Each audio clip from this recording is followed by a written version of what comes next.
Okay, so I wanted to talk to you a little bit more about using statistical abstracts, specifically about reading some of the tables.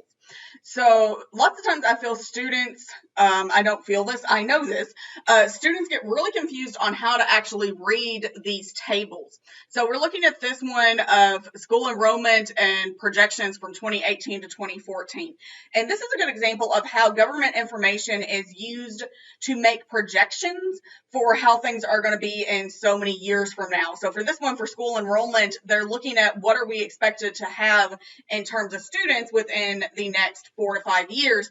So that way, schools and counties and government, local governments can make plans on who do we need to hire, do we have adequate facilities, that kind of stuff. So you're looking at projected enrollments, and a lot of that information comes from educational government documents and census data and stuff like that. So that's one of the ways you see these government documents and government data used.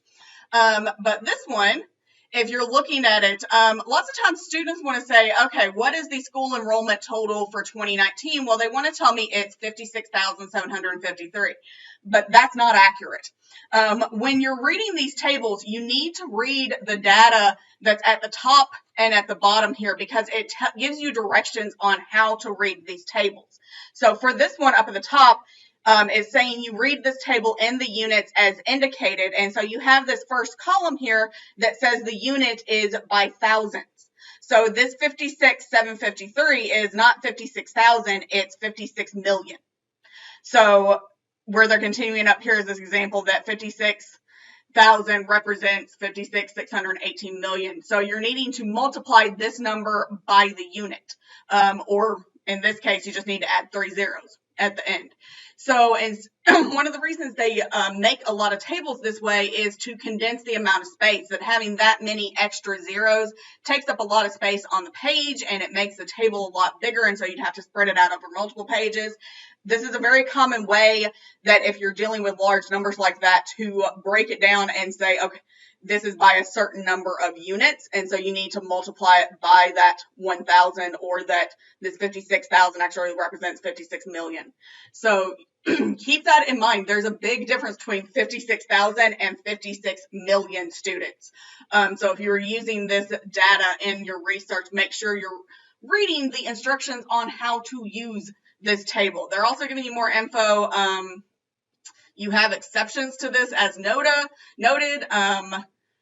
Higher education kind of are not included properly, kind of deal with this. Also, a lot of times you get these footnotes for this one. So for this marker of classroom teachers, total FTE, you're getting this little footnote, superscript 1. That's where you're getting the footnotes down here at the bottom. Okay, so that FTE means full-time equivalent. For the number 2, they're making that high school graduates total for the academic year beginning in the year shown.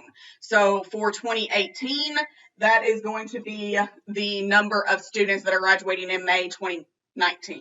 So you're looking at the year shown with that. So it's telling you, how do I actually read this table? So this information, all this tiny little text right above the table and at the bottom of the table, is really important to understanding the data. That, like we said, 56,000 and 56 million are very, very different numbers.